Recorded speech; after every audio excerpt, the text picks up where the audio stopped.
This is Laphroaig 10, specifically the Sherry Oak Finished Edition.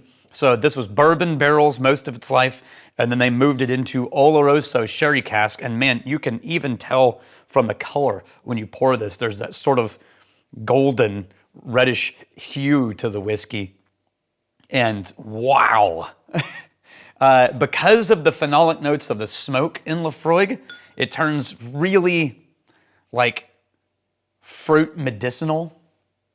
Like it's sherry, but it's like sherry wrapped in campfire in a way that's meant to go down. It's like you're trying to drink something that's campfire, and to make it better and easier to get to, they coated it in cough syrup of some sort. But it has that sort of ashy richness. It's a little higher proof than you would expect. It's 48%. It's got that same brine and salt, but it's also got this like candied, waxy walnut note and almost fig, but it's being dominated by that ashy, briny smoke, which is fine with me because I love that in Laphroaig. So I want the sherry to do more than it's doing in this. This is nice, and this is as nice as like the standard Laphroaig 10. Strangely, even at 48%, it tastes a little bit thin. But I want, the nose of that sherry makes me want this depth and richness that I expect to get from like a heavily sherried cask, and this isn't. This is sherry as a light touch to a classic Laphroaig 10. And so, you know, that could be exactly what they were going for.